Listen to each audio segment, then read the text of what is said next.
चल, मेरे देश चल, चल देश चल, मेरे देश चल। बोया था मिल के बीच तब मुझा घना है पेड़, अब सबको मिले छाया घनी, सबको मिले भरपूर फल।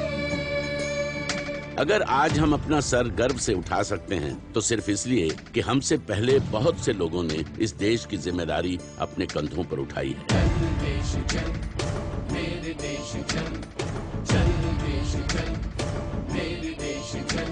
हो प्रांत या भाषा कोई हो, पंथ या मजहब कोई, मिट जाएंगे सब फासले, चलना है सबको साथ ले। এখন তো ভালো সময় ভারতীয়দের জন্য।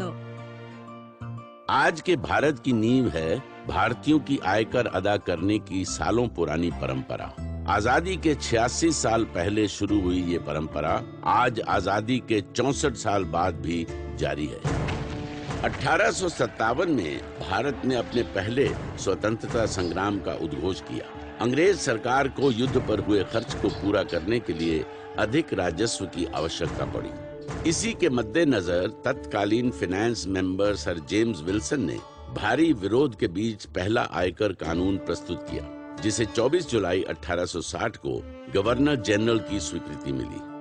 5 वर्षों तक लगा ये टैक्स लैंड रेवेन्यू प्रशासन का एक छोटा सा अंग बना। पहले साल 30 लाख रुपए इकट्ठा किए गए। रूस के साथ युद्ध के कारण एक बार फिर अंग्रेज शासकों को अतिरिक्त राजस्व की जरूरत पड़ी। गवर्नर जनरल लॉर्ड डफरिन ने इस बार 1886 में एक नए स्वरूप में इनकम टैक्स एक्ट लागू किया।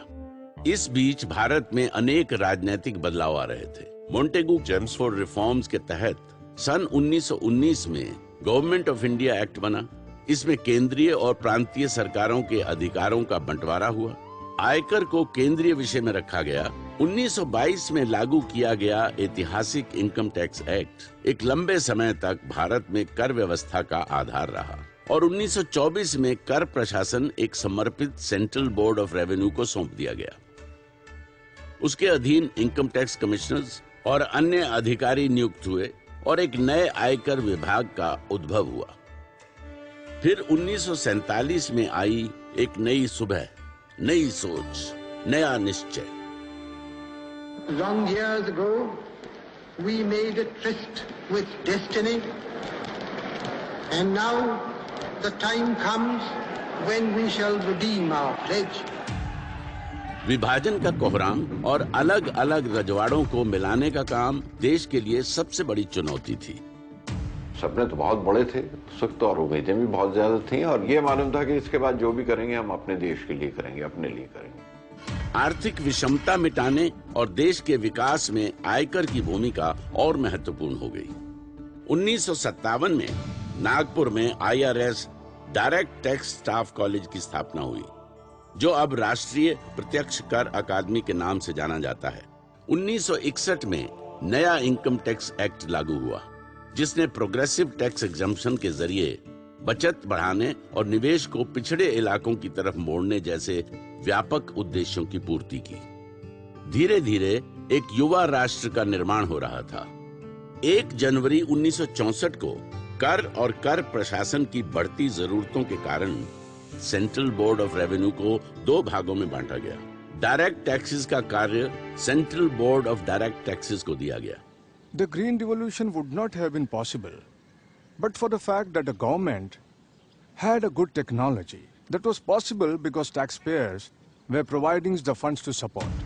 आयकर प्रशासन अब पहले से कहीं ज्यादा परिष्कृत हो रहा था। 90 के दशक में आर्थिक उदारीकरण की लहर से एक नए भारत ने उड़ान भरी।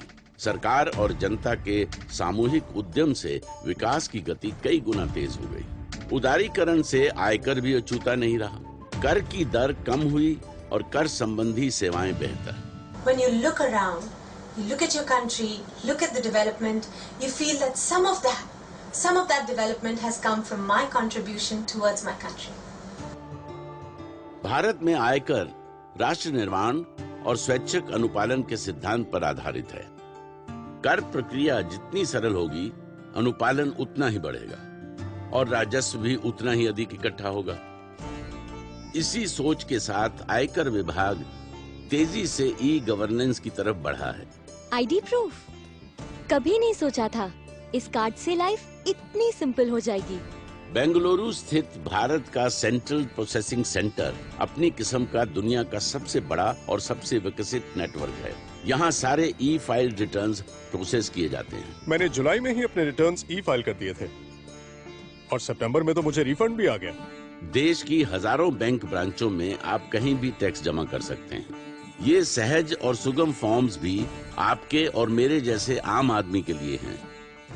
आप अपना डिडक्ट या डिपॉजिट किया हुआ टैक्स ऑनलाइन फॉर्म 26AS में भी देख सकते हैं। The very important part of India's growth and India's emerging role in the world, and nothing signifies that better than the modernization of the income tax department that has happened in the last couple of decades. अगर आप net सेवी नहीं हैं, तो ये सज्जन आपकी मदद कर सकते हैं। ये एक टैक्स रिटर्न प्रिपेयरर यानी TRP हैं। करदाताओं को सिटीजन चार्टर 2010 में आश्वासित की गई समय सीमा में कर सुविधाएं मुहैया कराने के उद्देश्य से आयकर विभाग ने आयकर सेवा केंद्र की स्थापना की है। अलग अलग भाषाओं, भिन्न भिन्न राज्यों, 12 करोड़ पैन कार्ड धारकों, 3.5 करोड़ करदाताओं वाले भारत में कर विभाग का काम काफी मुश्किल नजर आता है। पर इन सभी चुनौतियों का सामना करके वर्ष 2008-9 में आयकर भारत सरकार का सबसे बड़ा राजस्व स्रोत बन गया है। टैक्स से काफी हद तक चेंजेस आते हैं। It's very important for the betterment of our country. जी हाँ, आपका आयकर आपके लिए और हम सब के लिए बना रहा है एक मजबूत और बेहतर भारत। यहाँ से आगे आयकर की क्या दिशा होगी, इसका उत्तर शीघ्र ही आने वाले डायरेक्ट टैक्सेस कोड यानी DTC में निहित है। DTC निश्चित रूप से आयकर को और सरल बनाएगा।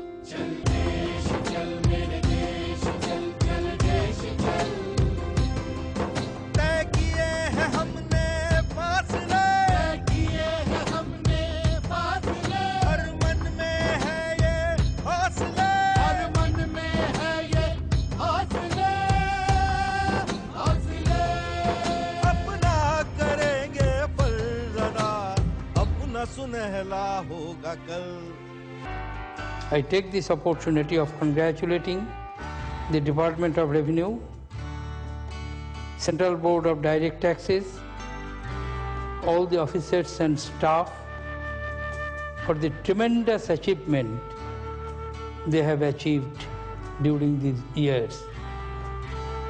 Dedication to work and professionalism of the workforces of Income Tax Department have made it possible.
पिछले 150 साल से आयकर बना हुआ है राष्ट्र की प्रगति का ईंधन।